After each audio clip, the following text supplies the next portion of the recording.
Hai semua, balik lagi bersama saya Cica di sini. Kali ini saya bakal ngelanjutin alur cerita 5 Daudi versi novelnya ya. Dan semoga kalian suka. Oke, tanpa banyak basa-basi, yuk kita simak alur ceritanya.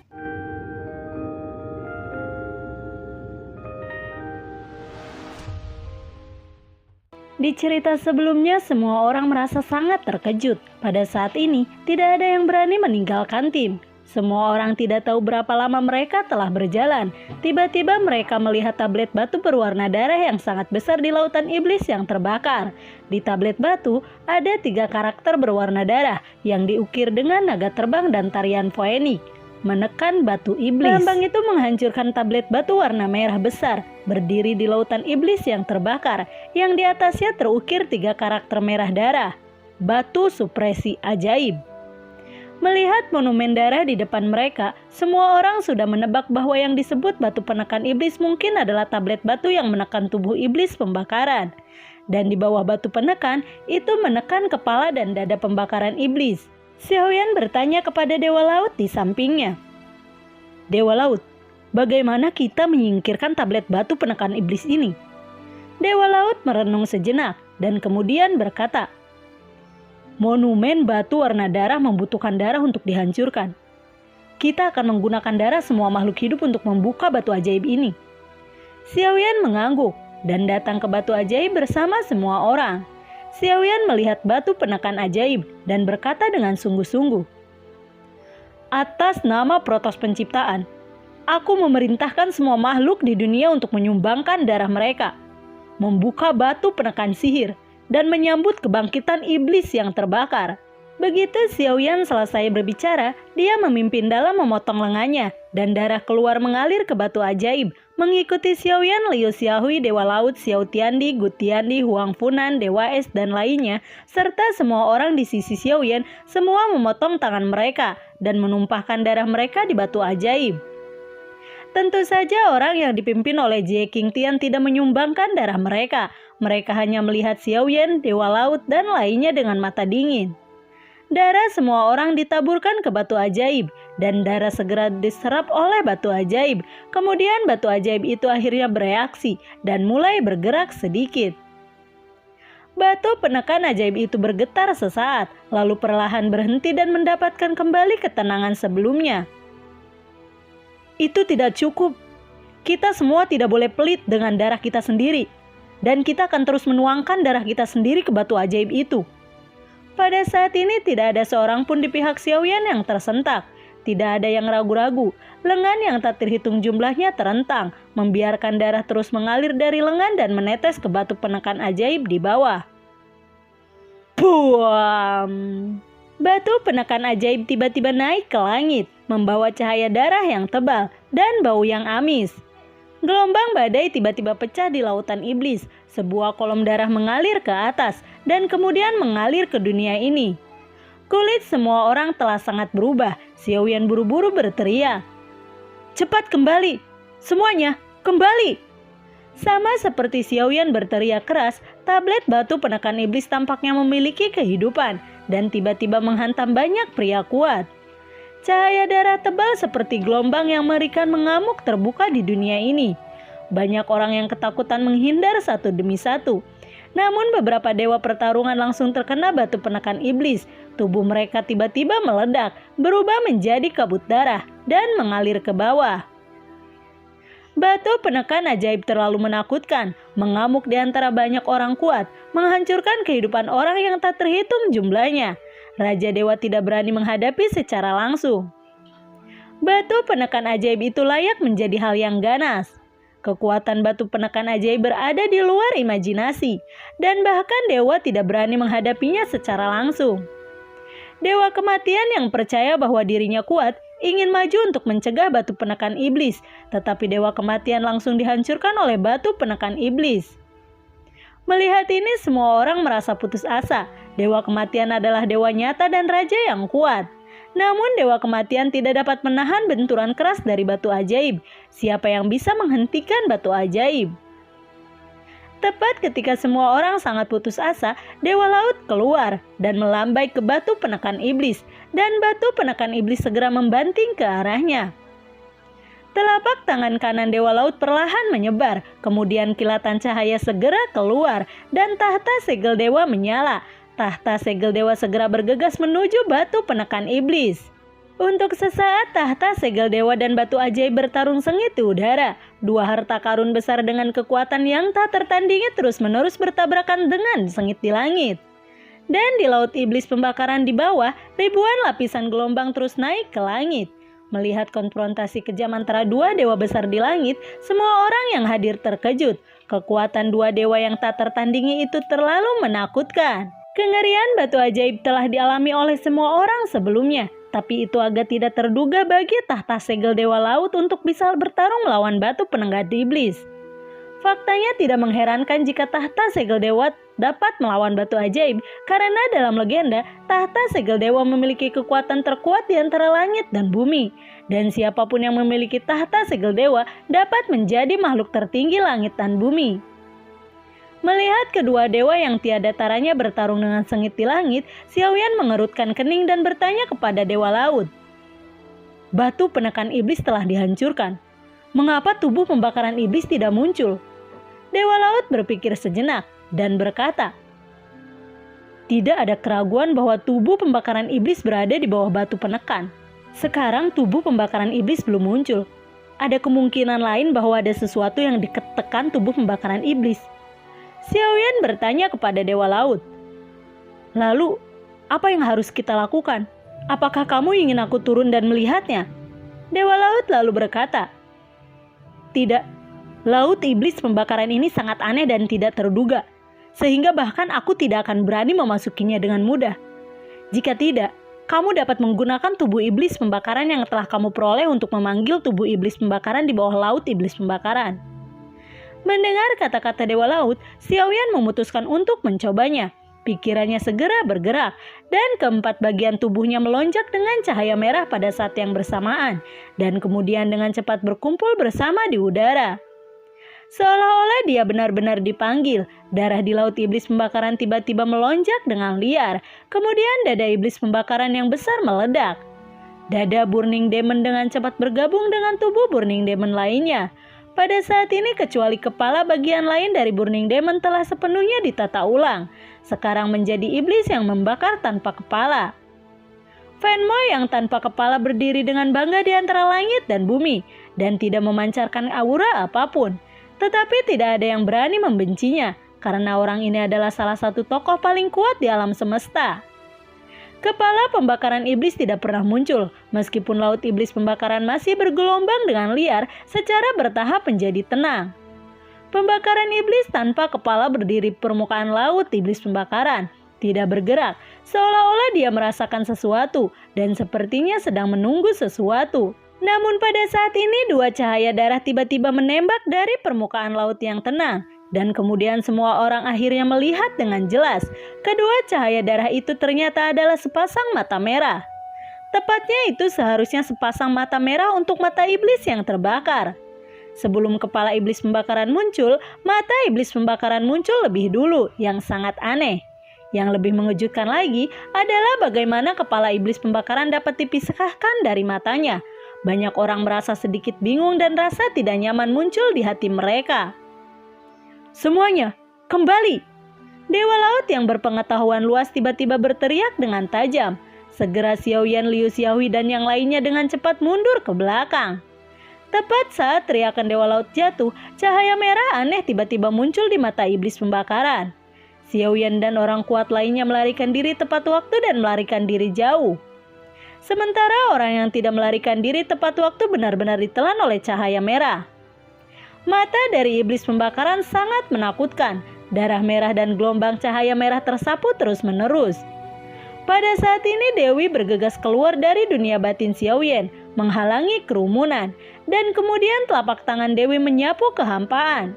Tirai tipis seperti gelombang air muncul dari udara, menghalangi semua orang di balik tirai tipis.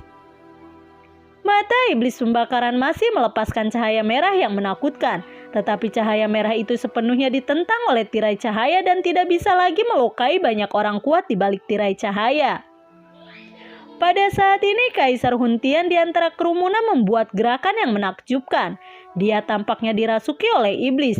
Dia tiba-tiba menyerbu keluar dari kerumunan dan menyerbu ke mata iblis yang terbakar.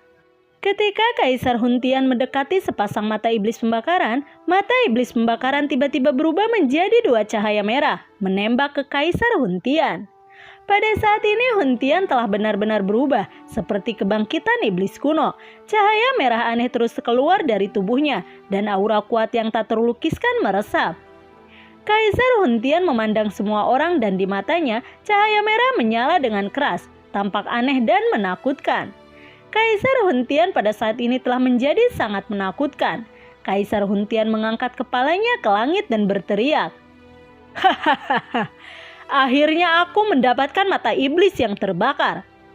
Kaisar Xiaotian, Kaisar Gutian, Kaisar Tiantian, Kaisar Jutian, kalian semua berikan aku kematian." Kaisar jiwa surgawi gemetar, berubah menjadi cahaya merah dan segera bergegas menuju kerumunan. Kaisar surga jiwa membanting dengan telapak tangannya yang besar, dan gelombang darah mengerikan yang tak berujung tiba-tiba menyerbu ke arah tirai cahaya. Di bawah dampak kekerasan lagi dan lagi, tirai cahaya tiba-tiba meledak dan terbuka, dan perlahan menghilang di udara. Kaisar jiwa surga menyapu ke depan dengan keras, dan meluncurkan pembunuhan panik di antara kerumunan. Target utama pembunuhan Kaisar jiwa adalah 5 Kaisar surgawi dan Xiaoyan. Tetapi 5 Kaisar surgawi dan Xiaoyan telah melarikan diri jauh dan bersembunyi di belakang sang dewi. Kaisar surga jiwa saat ini sudah dekat seperti orang gila. Dia hanya tahu cara membunuh dengan gila, dan banyak bawahan peri tanpa hati hancur berkeping-keping oleh pukulannya. Namun pada saat ini, kekuatan Kaisar jiwa sangat menakutkan. Bahkan Kaisar dewa yang kuat bukanlah lawannya sama sekali. Pada akhirnya sang dewi akhirnya menembak. Seluruh dirinya berubah menjadi cahaya putih dan menyapa Kaisar jiwa. Keduanya langsung bertarung. Hiat, bak bik duar dador beledak beleduk julger. Kekuatan Dewi jelas lebih kuat daripada Kaisar jiwa, tetapi hampir tidak mungkin bagi Dewi untuk membunuh Kaisar jiwa sementara waktu. Di langit di kejauhan, bahkan Dewa Laut, Dewa Kematian, Xiaoyan dan yang lainnya hampir tidak bisa melihatnya. Kaisar surga jiwa dan Dewi bertarung dengan sengit. Melihat pertempuran antara keduanya di langit, semua orang sangat terkejut. Kaisar surga jiwa tiba-tiba mendapatkan mata iblis yang terbakar dan menjadi monster yang menakutkan.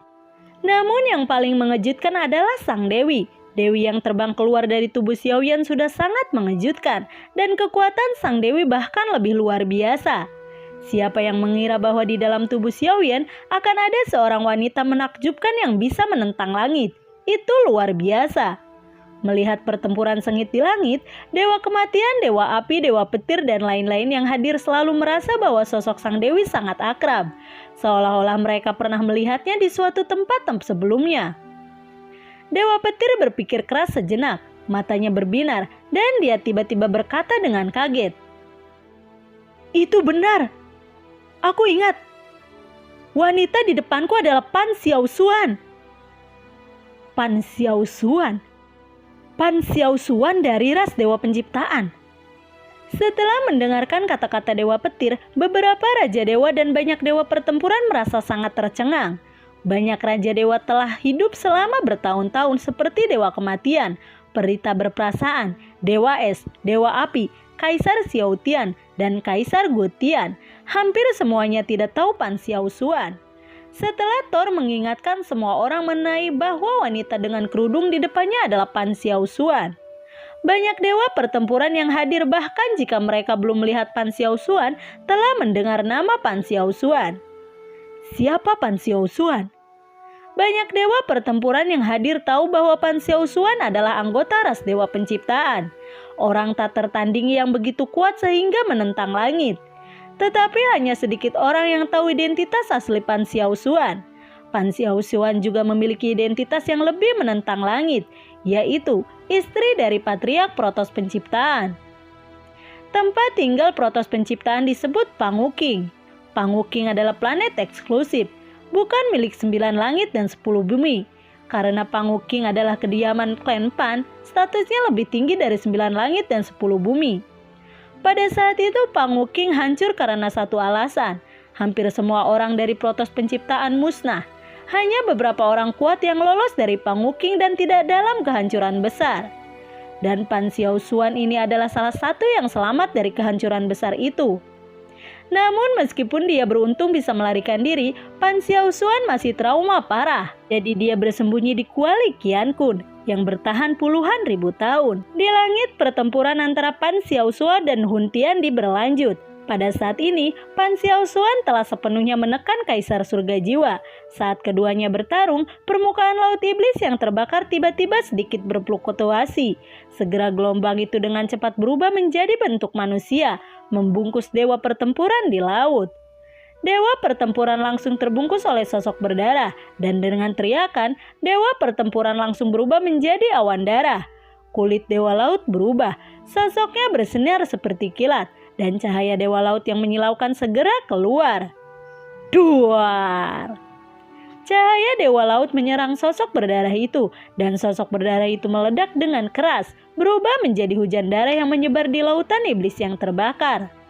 Xiaoyan bertanya dengan heran, "Dewa laut, apa sebenarnya sosok berdarah tadi?"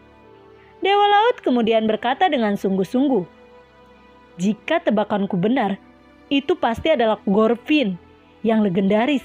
Aku pernah melihat orang kuat seperti itu di 9 dewa dan iblis surga." Gorfin. Setelah mendengar kata-kata dewa laut, semua orang sedikit terkejut. Liu Xiaohui tiba-tiba bertanya, "Dewa laut, apakah kamu baru saja membunuh Gorfin?" Mendengar ini, dewa laut berkata dengan sungguh-sungguh, "Bagaimana bisa begitu mudah untuk membunuh Gorfin? Gorfin adalah orang kuat di periode iblis pembakaran, dan kekuatan Gorfin mungkin tidak kurang dari iblis pembakaran." Semua orang terkejut. Mereka tidak menyangka bahwa sosok berdarah yang muncul barusan memiliki latar belakang yang begitu menakutkan. Saat ini semua orang mulai berhati-hati, berjaga-jaga terhadap invasi ulang Gorfin.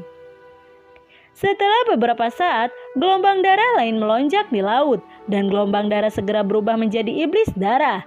Meskipun semua orang telah bersiap begitu Gorfin muncul, ia segera melahap lebih dari selusin dewa pertempuran dengan kecepatan kilat. Dewa pertempuran yang kuat tidak memiliki kekuatan untuk melawan di depan Gorfin. Dalam waktu singkat, lusinan dewa pertempuran ditelan oleh iblis darah satu demi satu dan kehilangan nyawa mereka.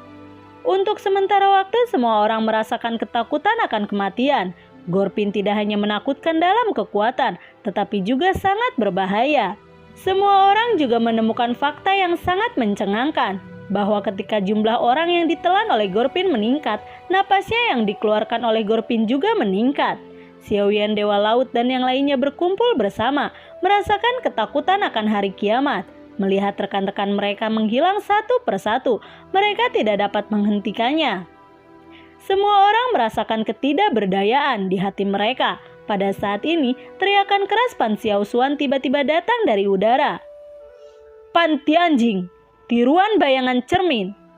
Begitu Pan Xiao Xuan berteriak, dia menyekat telapak tangannya di udara dan sebuah cermin terang didirikan di udara. Di cermin cahaya, ada Pan Xiao Xuan yang identik dan banyak orang terkejut melihat bahwa Pan Xiao Xuan di cermin keluar perlahan. Kedua Pan Xiao Xuan berdiri berdampingan dan saling memandang. Kemudian Pan Xiao Xuan bergegas menuju Kaisar Hun Tian.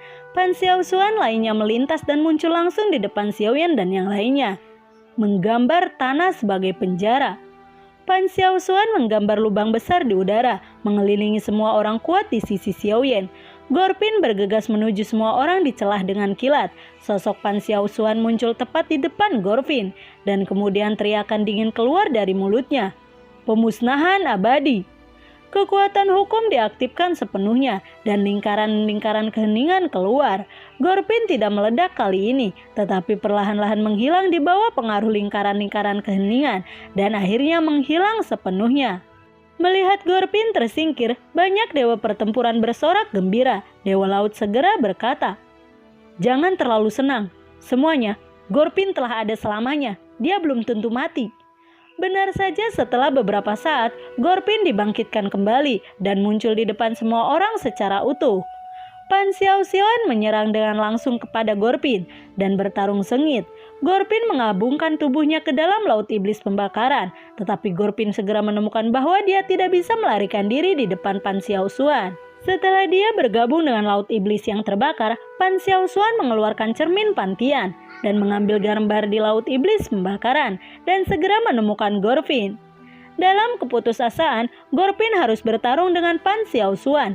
Faktanya Gorpin tidak mau menghadapi Pan Xiaoxian secara langsung, bukan karena kekuatannya tidak sebaik miliknya, tetapi karena selama bertahun-tahun dia telah menghabiskan banyak energi untuk menekan tubuh Burning Demon di bagian laut bawah itu. Pada saat ini, dia belum pulih ke kondisi puncaknya sama sekali. Oleh karena itu dia menggunakan serangan diam-diam untuk melahap banyak orang yang ada sedikit demi sedikit. Setiap kali dia melahap seseorang, kekuatannya akan meningkat 1 poin. Jika dia melahap semua orang yang hadir, pada saat itu dia akan mampu membantai dan tidak ada yang bisa mengenandinginya. Namun semua ini dihancurkan oleh Pan Xiaoxian. Saat ini, Pan Xiaoxian dan Gorpin, dua dewa kuat di tingkat tertinggi, mulai pertempuran sengit. Keduanya terus-menerus menggunakan kekuatan hukum dan meluncurkan konfrontasi sengit dan tabrakan gila. Lalu, bagaimanakah kelanjutan ceritanya? Nantikan video Cica selanjutnya ya. Bagi kalian yang suka akan alur cerita yang Cica bawain, kalian bisa like, komen, share ke teman-teman kalian ya. Cica ucapin terima kasih juga buat kalian yang udah mensupport Cica lewat link Saweria di bawah kolom deskripsi. Dan semoga sehat selalu ya buat kalian. Cica mohon pamit dan assalamualaikum, dadah.